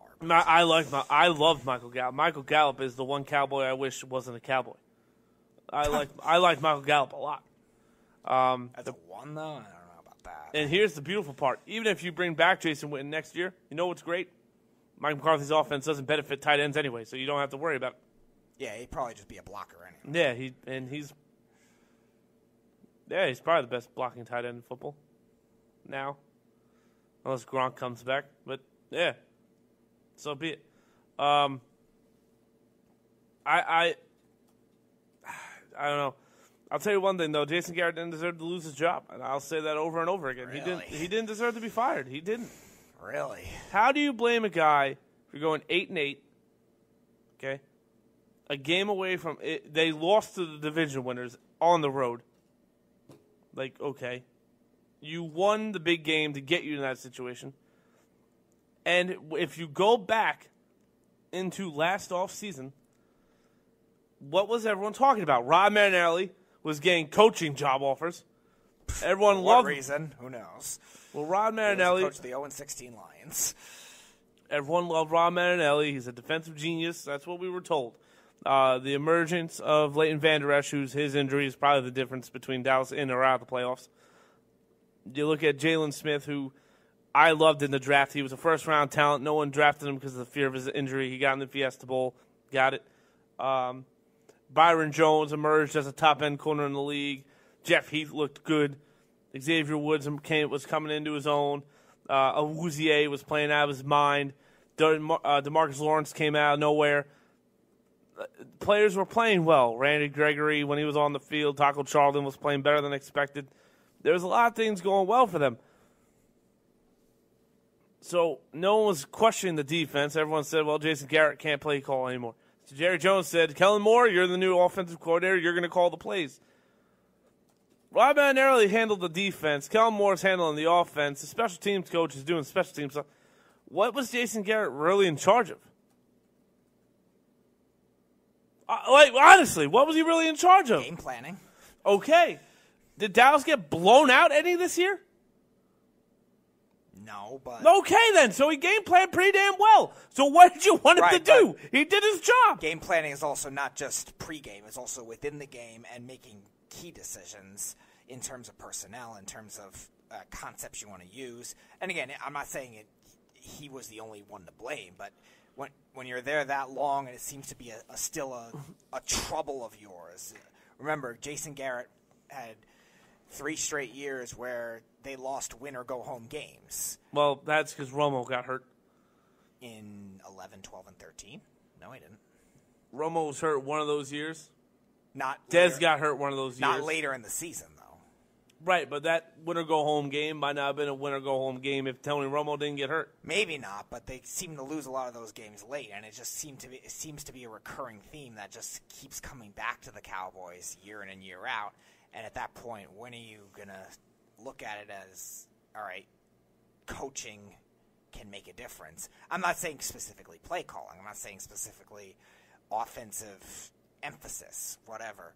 I'm not even saying Jason Garrett is the worst head coach, but he still, at this point, is not looking good for the state the Cowboys are in for just being so average. I agree with you. I do. I do understand what you're saying. By the way, okay, so I was wrong. 2011, he played, actually, all these, 2013, he missed one game, but I think that one game was in the middle of the season. That's fine. But I'm sorry, I don't see it. I don't. I really do not. By the way, look at Tony Romo's numbers. He only really played 9 years, and the numbers are amazing for Tony Romo. Just off side note, I hate Tony Romo, but the playoffs. There you go, Tony Romo. He actually didn't play bad in the playoffs either. Played pretty damn well in the playoffs. Oh, he does have a playoff win. All these years, I thought I was kidding. Tony Romo? Yeah. He has 2, but only one of them is really legitimate because the other one was helped out by that stupid face guarding call.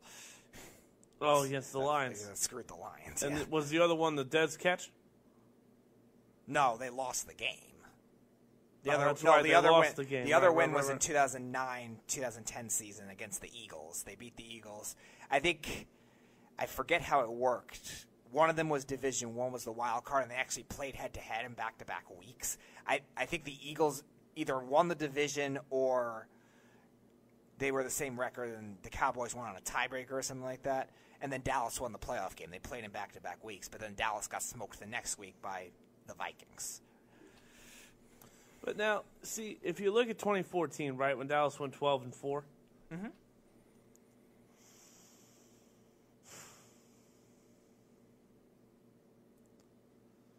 They lost to Aaron Rodgers at home. Okay.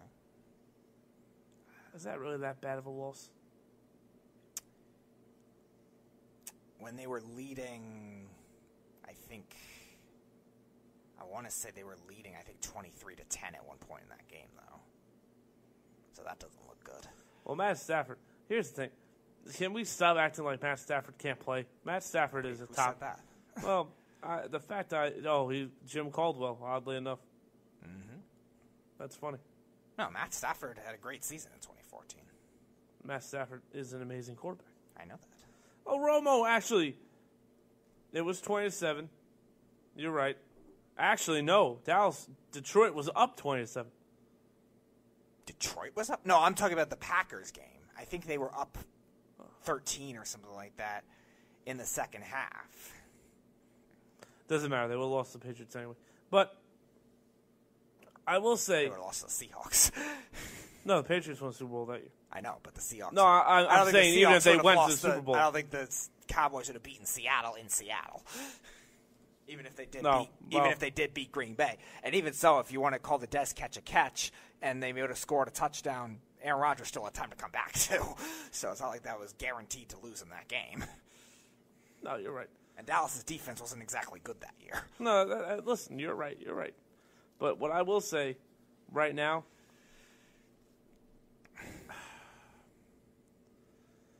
you know what name we haven't talked about yet? What name have we not talked about yet? The Cleveland Browns. Oh, God. If they hired Jason Garrett, that would be the most Browns thing ever. I don't think it's that bad. I don't think it's that bad of a decision. Really? No, I don't. Let's see. What do the Browns need? Discipline. The Cowboys, you're going to consider them a disciplined team? No.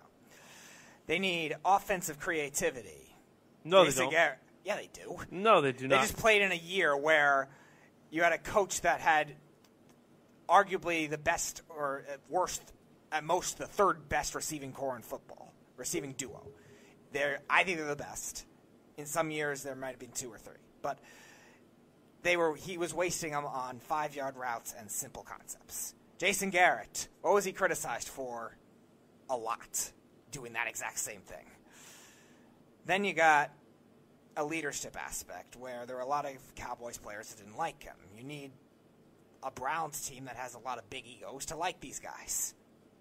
That smells a disaster to me. I mean, it's possible.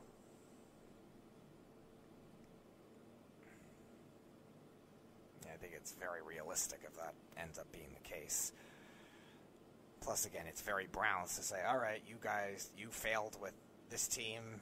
Come to us. We'll save you. It just seems like a lot of other coaching hires the Browns have had in the past, too. I don't know. Cleveland has to get this right because the talent is there. I know. The talent ain't That's why I don't think them going for a guy that we already know what he is something is not really that good. Now, if they went for, again, a higher-end experienced coaching hire, if they went for somebody like Rivera, I think it would make more sense. If they went for Mike McCarthy, it would make more sense. Jason Garrett, I think even at his best year, is still an average coach, and I think for the most part he's below average coach. You kind of know what you're getting with him, and I don't know if Dallas ever had the elite talent, but they definitely had good talent, kind of like what Cleveland has now, and he still wasn't anything more, I think, than an average coach. So is that really the chance you want to take if you're a team like the Browns? Well, I think the Browns got too cute last year with their coaching hire. I think they need to go something in between, like a good coordinator, good disciplinary guy within a coordinator, or maybe a coordinator that played for a disciplinary coach. Something like that could definitely help for a team like the Browns.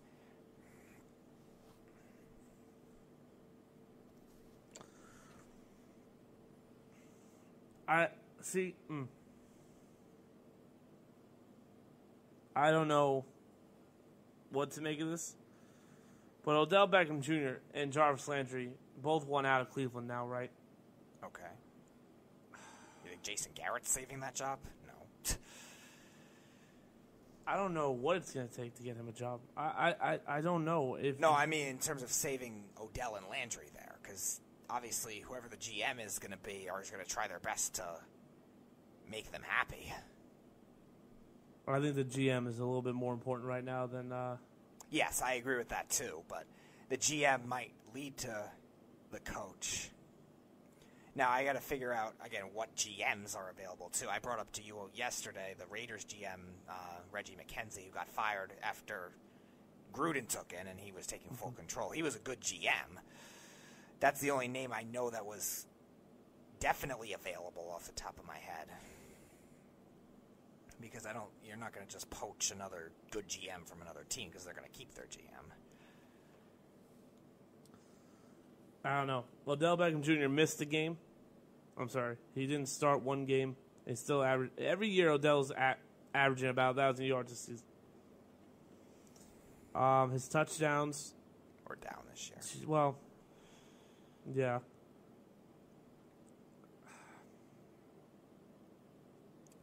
I don't know. I think Odell's having. Listen, they need to get the 2016 Odell back, and I don't know how you're going to do that, but you need to figure it out. His first 3 years in the league, 12, 13, and 10. Now he's 3, 6, and 4. One of those years he played 2 games, but I don't know. If I'm Cleveland, you got to figure it out. You need to get your coaching right, because if you don't get your coaching right, you're wasting Baker Mayfield and you're wasting Nick Chubb and you're wasting that.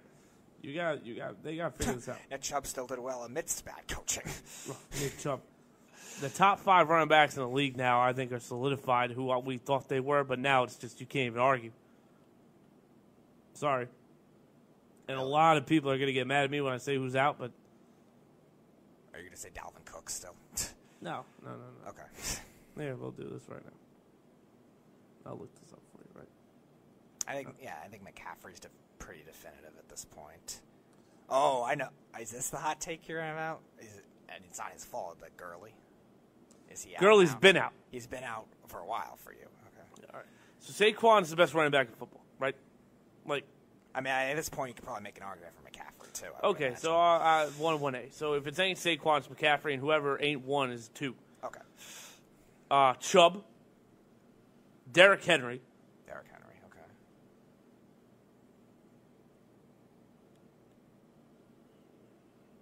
See, that's where it's tough after that. I would probably have Cook there, but Cook. You like Mixon. You like Fournette too. And I like Fournette. I love Joe Mixon. Mixon had kind of a down year, but again, not his fault. Lamar Jackson. Of course. You're the last one left, considering him a running back. All right, actually, no. You and Bill Polian are the last 2 left, considering him a running back. Chris Carson's. No. I mean, Zeke's in the conversation, but Carson's efficient, but he's very one-dimensional. I don't know. I would probably go with Dalvin Cook. No, I'm sorry. I'd go with Joe Mixon. I would go with Joe. You like Mixon's talent more than Cook's? I think if Joe Mixon had Dalvin Cook's offensive line, he'd put up better numbers. Really? Because Dalvin Cook's offensive line is still very average, too. Yeah, but it's not the worst in football. Right, but he also had that kind of thing last year, and he still was very good when he was healthy. Right, and Joe Mixon had it now, and Joe Mixon played out of his mind. Okay, and Dalvin Cook had it last year, too, and played just as well as Mixon did. No, I know. But and I think he's more skilled than Mixon is. Also, Cincinnati likes to throw the ball for no reason. And the Vikings don't. The Vikings fired their offensive coordinator because they threw too much. But yeah, Zeke's no longer a top 5 running back in the league. To me. There's the hot take. To be quite frank, you could make an argument he's not top 10. Really? Yes. Okay. This one I have to hear out. Okay, so we're going to... He's not top 10. Hold on. I need everyone to understand one thing, right? You've got Melvin Gordon, who we didn't mention. Okay. You've got Le'Veon Bell, who we didn't mention. Well, we'll see what he is next year. Yeah. Right. Okay. Alvin Kamara, who we haven't mentioned. Philip Lindsay, who we haven't mentioned. He's not better than Zeke. No, not what I'm saying. Mark Ingram, who we haven't mentioned. Also not better than Zeke. Aaron Jones, who we haven't mentioned. We'll see a second year for Aaron Jones. Dalvin Cook. Dalvin Cook, I think, is, yeah. Josh Jacobs. No, not yet. Marlon Mack. No. Stop. He's too phasey for me. Yeah, he's pretty close. By the way, everyone we just named is more two-way dimension. Miles Sanders in Philly. No. Miles Sanders in Philadelphia is going to have an amazing career. He's in a crowded backfield. No, he's the one now. Jordan Howard will not be back. Really? Yes.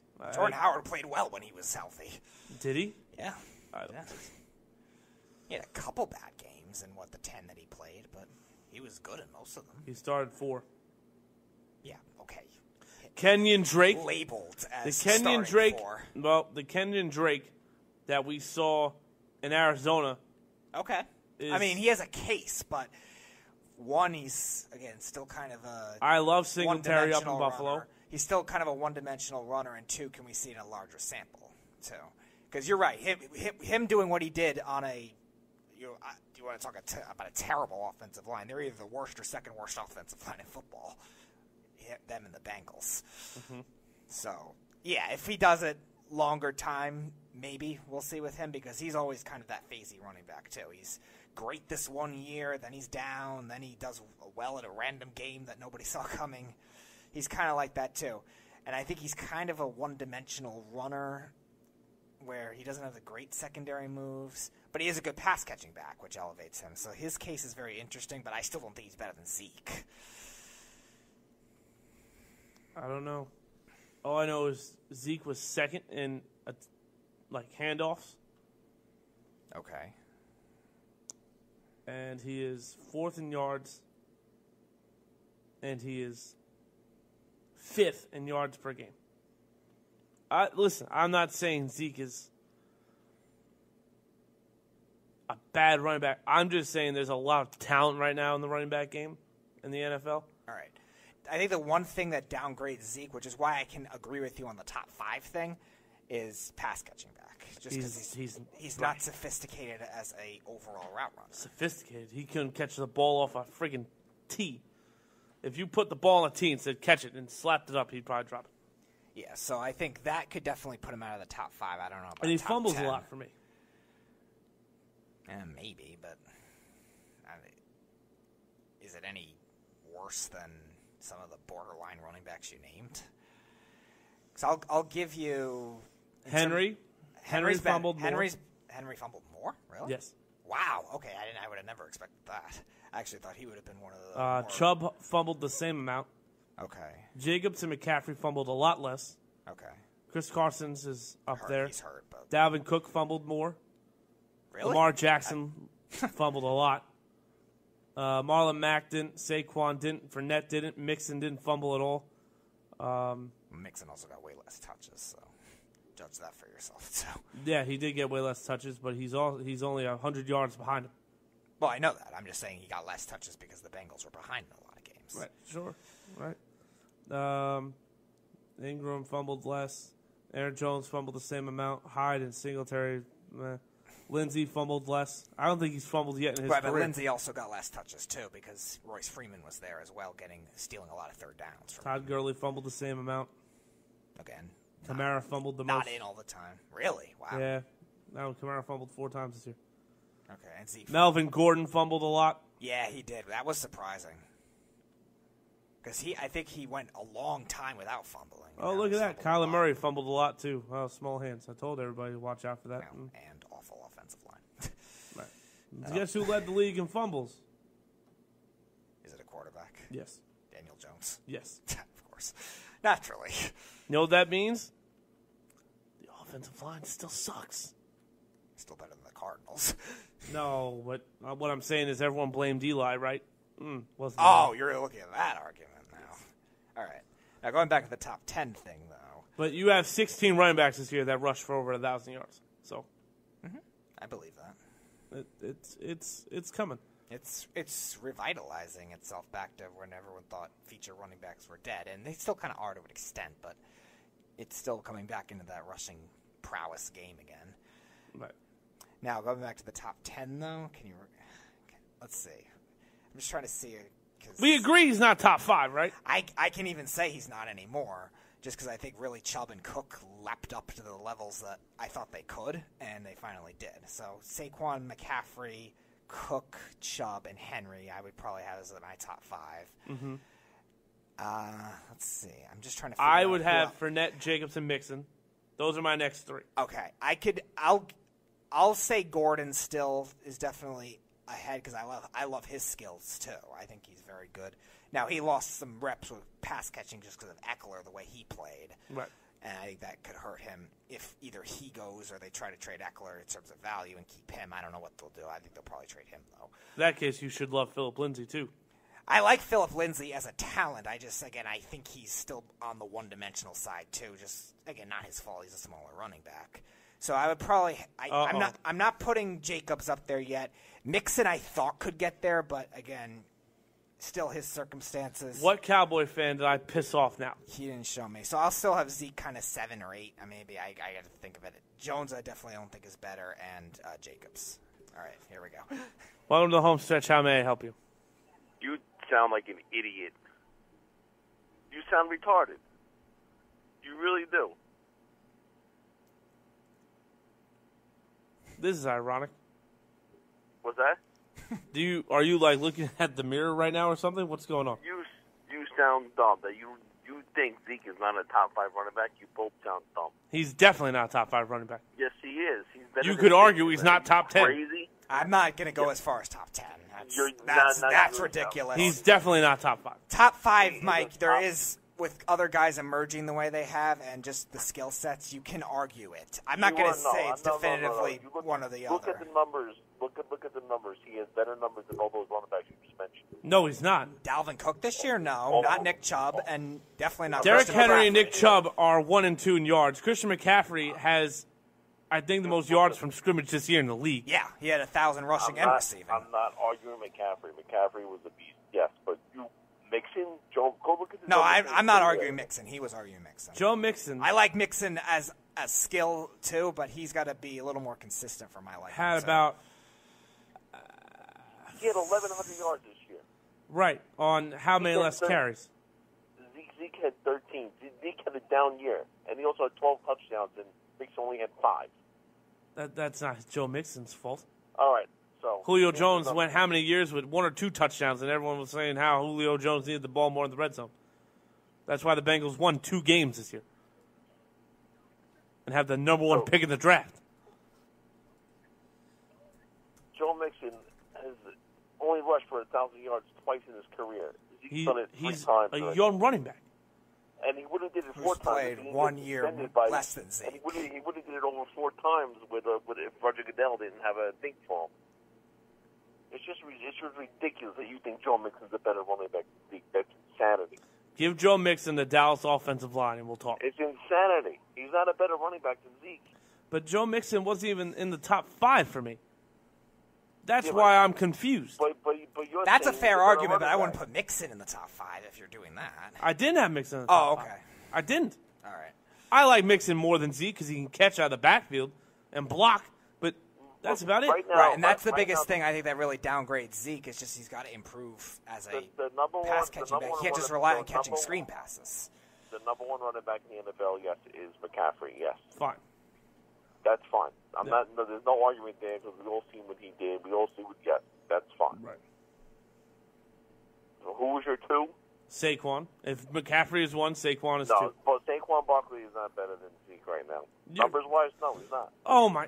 Mike, the man missed. He missed 3 games, was playing hurt in a lot of others. He missed, we'll say, a quarter of the season, okay? Quarter of the season, fair? He played half the season he missed or was playing hurt. He still rushed for 1,000 yards, had a higher yards per carry than Zeke, and if you look at it, if he would have got Zeke's touches, so they're about 82 yards away from each other, 82 carries away. Zeke has 354 yards. So you give Saquon 100 touches, he ain't getting 3 yards a carry? You sound asinine right now. No. Yes. Now he's not. By the way, Saquon Barkley out of the backfield as a catcher. Saquon definitely had more yards at receiving than Zeke. I don't even have to look up the stats. I'll bet you he did. No, Barkley is a better catcher out of the backfield, yes, but other than that, that's all he has to do. He gets everything else over. But You're nuts! Right, but in an era of scrimmage backs that are really becoming more prominent, whether it's just the backs themselves or just the concept of pass-catching running backs, that matters a lot to running backs, too. Listen, and there were other guys that weren't pass-catching backs last year that I thought of that turned into it. Guys like Nick Chubb was actually a really good pass-catching back this year, too. I'm going to nip this in the ass right now. You said Zeke's on the same talent sphere as Barry Sanders, so clearly you're drinking the Kool-Aid. That's that. That's my opinion, so it doesn't matter. Yeah, well, your opinion was wrong by 99.9% of the planet, and you're wrong now. So, can't prove it. So, what do you? Barry Sanders is the greatest running back that ever lived. I don't need to prove it. That's just an asinine thing to say. Whatever. That's like me saying Odell Beckham Jr. is just as good as Jerry Rice. Love Odell Beckham Jr. You can't prove he's not. Well, that's fine, but that's your opinion. That's my opinion. And you're entitled to it. And I'm entitled to it. Yep. So then why'd you just call here crying that I didn't have Zeke in the top 5? That's my opinion. No. Well, you're wrong on that. No, but it's my opinion. You can't prove it. And Nick Chubb's not better than Zeke either. Oh, yes, he is. Nick Chubb. I'm sorry. Nick Chubb is definitively better than Zeke now. No, he's not. Yes, he is. He's consistent, efficient. Now he's evolved more into a pass-catching back. You want to talk about held back by offensive line. That's an offensive line that was terrible, too. They had the worst coach in football. By the way, they were playing from behind a lot of the time, too. I'll say this right now. He was still efficient, consistent, and well-rounded. He had less carries than Zeke, worse offensive line, a worse play caller. He has over 100 yards more than Zeke and has a better yards per carry. I don't know what else you want the man to do. And, honestly, if Freddie Kitchens had a brain in his skull, he probably would have double the touchdown amount.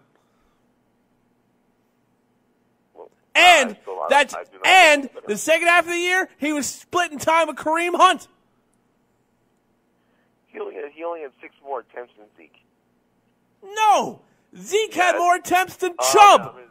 He had 6 less. I'm sorry. He had 6 less. I'm sorry. Right. But his yards per carry is 5. Okay, and Zeke's 4.5. So we talk about a half a yard. Come right, on. But you're not understanding what I'm saying. He has higher yards per carry with less touches and more yards. Chubb is better. Not by much. He's better. Not by much. But it doesn't matter how much he's better. So you talk about maybe 100 yards. That's about it. But he had less carries with a worse offensive line. Let's see what Nick Chubb does next year. Let's see what he does next year. Oh, why is that all? We'll see what Zeke does next year. Yeah, Don't work out in Cabo. Work out in, I don't know, Dallas. Nick Chubb's, we'll see what he does next year was this year, just because he was a rookie. Right. That's always. And he missed 4 games last year. Right.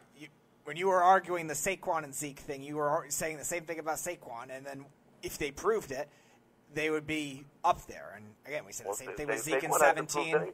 We said the same thing. Saquon Barkley proved? That he's a best right back in football. Right, but I'm not arguing him. The argument here is Chubb, not Chubb versus Zeke. You are out of your freaking mind. And by the way, if Belichick says somebody's probably the best running back in football, I'm going to listen to Bill Belichick. I ain't going to listen to nobody else. You're out of your mind. Go back to drinking at whatever bar you're at and leave me alone. No. That's ridiculous. That's asinine. You sound ridiculous. Oh, my God. I should have known it was him. I should have said don't answer the phone. That's ridiculous. Oh, I upset the Cowboy universe. Oh, running back's not top 5. You're an idiot. No. Because you sound retarded. That's why. Look at the numbers. He's 4th in yards, right? Which is fair. But McCaffrey, Chubb, and Henry are definitively better. Saquon is more talented than Zeke by far. That ain't even close. The only thing Zeke does better than Barkley is block. That's it. But guess what? I'm not paying Zeke to block. Zeke's a better runner in between the tackles. No, he's not. Yes, he Stop. is. Obviously, you don't watch the games. Zeke has not better vision. Saquon has the better vision. He's more patient. Saquon Barkley has an offensive line that Daniel Jones led the league in fumbles in. Let's leave it that way. I guarantee you Zeke will be the rushing leader next year. I'll put money on you he's not. I bet you he will. Your head coach doesn't like to run the football that much. Is that right? You should do more research on your new guy. Zeke might not even be top 5 in yards next year. He will. Trust me. Okay, all right. I'll bet you money on it.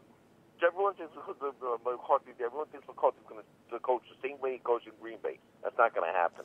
They brought him in to literally do that. Well, no, it can't happen because of the player types just being so different. It's not going to happen. I'm telling you right now. Right, he'll have to evolve if they're going to have any shot. Zeke's going to lose about 50, 60 touches.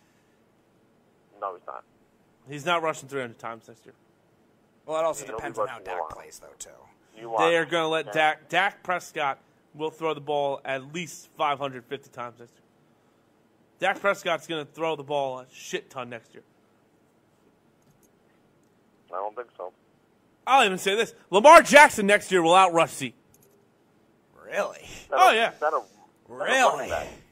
He's not that far off. He rushed 176 times, and he's 100 yards away. Well, congratulations. That is the most praise he'll ever give Lamar Jackson. No, he's electric. He's the most electric man in football right now with the ball in his hands. He will not have the same season he had this year. Oh, no. No. I agree with you, but Lamar Jackson will outrush Zeke. No, he will not. Now you really sound crazy. Why? That's Lamar Jackson's strength, running the football. John Harbaugh's not going to tell him to stop running the football. I want what you're drinking. No, I don't know. I think it's a little stale. Just because Derrick Henry had one great year, you think? No. See, that's where you're wrong. No, he has. Derrick Henry, the last 20 games, leads the NFL in every rushing stat you can think of. Go look at his career. Look at his numbers. The last 6 games, he's rushed for 1,000 yards. Go look. The last 6 games, he's ran for 1,000 yards. 2017, he was very consistent too. Had a good season when he wasn't even starting full time. No, he didn't. 2017. He rushed for 100. He had 176 attempts for 744. Yes, as a backup running back to DeMarco Murray for some of the year. Doesn't matter. He's not a good running back, Derrick Henry. I'm sorry. He's not. What'd you just say? What? He led the league in rushing, you doofus. 1 year. Hang up on him. Hang up on him. I swear to God, hang up on him. Mike, this is the same guy who just rushed for 182 yards against the best coach and one of the best defenses in football. He's not a good running back? He's not better than Zeke, put it that way. He's been the best running back in football for 12 calendar months. You're talking about 1 year, Tyler. Go look at the rest of his career. Well, it starts somewhere. The rest of his career, last year he was half and half, I'll give you that. But 2017, he still did well when he wasn't the starter full time. 2016, he didn't start yet. So how do you judge that? He didn't do well. That's not well, 2017. I'm sorry, that's not well. You think that's well, then that's 744 yards on 176 attempts. 5 touchdowns. Come on, that's not 5 touchdowns. When you're not the full-time running back, look at how many yards number 2 running backs get. There's not many of them that are better than that. Yeah, well, he's still not better than, I don't care what you say, he's still not better than Zeke. Zeke's the number 2 running back in the NFL. So. Besides maybe Mark Ingram and or Alvin Kamara, depending on the year, and Devontae Freeman and Tevin Coleman in 2016 and 15. They're too inconsistent. All right, but when you're judging number 2 running backs, how many guys have better years than what Derrick Henry did in 2017? Derrick Henry in 2017 started 2 games and still outrushed DeMarco Murray. That's not the comparison. We're comparing him to Zeke. Right. Zeke started right away with a top 3 offensive line on the planet. To not have Zeke in the top 5 is ridiculous. Well, I just did it. And you sound like an idiot. So. No, well, that's what you think, because whenever somebody insults the Cowboys, you start to cry. So that's fine. No, I'm not crying. It's just dumb. I mean, that's what you think. I just had a Cowboy fan on here tell me it's basically almost true. So it is what it is. Yeah. And just like Baker was the best quarterback out of the draft, right? Yeah, sure. No, absolutely. I'd still say Baker will be the best quarterback out of that draft. Oh, okay. Yeah, now you're really smoking something. You absolutely will be. I will be. Well, just invite me over. I'll join you. It's my opinion.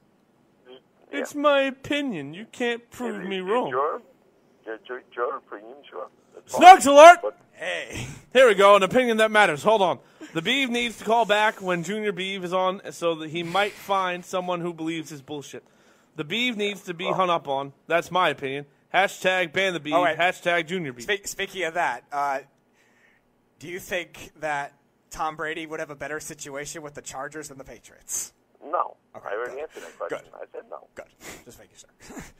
No, I said that yesterday. I told you that yesterday. Oh, that's right. I didn't know if we actually asked that to you yesterday. But No. I'll tell you this right now. You can come down tomorrow because now I'm going to do the top 30 rushing backs in the top 10 running back in football. I'll actually do it bias. I'll do no bias at all. I will be at the Ranger game tomorrow. So. Oh, well, that's a shame. So you can watch it back. I Speaking of won't which, watch that. Speedy, we're in the end game now. Tell them where they can find us. Facebook, Twitter, Periscope, YouTube, Instagram, Snapchat, iHeartRadio, TuneIn Radio. Serious? We're not there anymore, unfortunately. Damn. And I am serious. SoundCloud, Spotify, iTunes, on our job. website at worldwidesportsradio.com, and we are one of only 16 sports radio networks and podcasts on radio.com. 16? The amount of games Zeke needs to be relevant. Anyway, no, I'm just kidding. That was unnecessary. But, Speedy, say your goodbyes. Well, we're going to... He's still on the phone. No, sorry. Right, have him transition out first, or you want me to do it first? Well, listen, I still love you guys, even though you're dead wrong on that. But you have a great night. You too. Enjoy wherever you're about to go. I am in my bed and watching TV. Oh, well, we don't need to know what you're doing in bed. Just move on. Enjoy the Ranger game, though. Yeah, enjoy the Ranger I game. will, guys. Take care. Have a good You night. too. That, ladies and gentlemen, is another biased take by a Dallas Cowboy fan, because that's what this network is, WWDS. Worldwide Dallas Sports. That's might as well what we should be called. Because if you insult the Dallas Cowboys, you're damn sure. And listen, how many times? I mean, there's no reason to take a shot at the Patriots, but if I ever did, I don't think Jeff would call here crying. No. He'd call here and call me an idiot and hang up, and that would be it. But if you take a shot at the Patriots, you are kind of Hashtag Junior Beef. Anyway, go ahead, Speedy. Say your goodbyes. Thanks for listening, and have a glorious night. Look at that. 2020, he doesn't even need motivation now. He just does it. That's great. See? I lead by example. Anyway, thank you, Akeem, for coming in. Thank you, Snugs, for the Twitter feedback. Thank you, Beeve, for calling in. Am I missing somebody? No, I don't think so. Possibly. No. All right, so you might have mentioned there's no Playhouse Steak. Speedy let me down, but that's fine. But anyway. What? I did mine. We have them? No, I did my... Oh, I thought you meant the goodbye. Oh, no. Damn. No, blame my editing software for that. I blame Speedy's editing software for the fact we had no Playhouses today. Could you do them tomorrow? Yeah. Because I really don't have anything planned for tomorrow. Okay, thank you. But, yeah, so I actually... So I'm going to do this running back thing because I want the Beeve and all Cowboy fans to be... You're really going to put him out of the top 10? No, I'm going to do a top 10 running back list that I think is fair and accurate. All right. I don't know if Zeke's probably going to be 8 or 9 or maybe 7. It depends. But I'll tell you one thing, Dalvin Cook will be in front of him. I'm not opposed to Josh Jacobs being in front of him either. Ow. Listen, if I did it with Saquon, I can do it with Josh Jacobs. Saquon's better than Josh Jacobs. If Josh Jacobs had anywhere close to the talent level of Saquon, okay, but he doesn't. No, I know, but Josh Jacobs had a pretty good year. Okay. On a bad Oakland team. But on a great offensive line, though. If you want to praise Zeke for having a great offensive line, right? No, Raiders had a great offensive line too. I'm just saying I'm not opposed to it. I don't know what this list is going to look like, but oh god, we got to write articles, don't we? You got one for the week? Zeke is not a top 5 running back. That's my article. Thank you, guys. Jesus Christ. Either that, or you could push Joe Mixon to be better. I think Joe Mixon's better than Zeke. That's not a conversation I'll even have. So I'm already at Dalvin Cook, so that's already 7. The best he could be. Because we agreed on the 5, right? So Cook would be 6. Well, Mixon 7. Who was your 5 that wasn't Cook, though? Because McCaffrey. No, I think we agreed on McCaffrey, Saquon, and Chubb. And then I had Cook, and you had who else? Cook and so Cook would be 4, and then you said Henry. Derrick Henry. Right? Derrick Henry. So that's Cook 5. Cook is the one you don't have in your 5. No, Cook is in my 5. Oh, it is. Okay. All right, then we agree then. I guess maybe the order we disagreed, but okay. McCaffrey, Saquon, and that's again. You're not including Kareem Hunt. You're not including Le'Veon Bell. All I'm saying is, you can make the argument. It's a possibility. It's a possibility. We'll see tomorrow. See ya!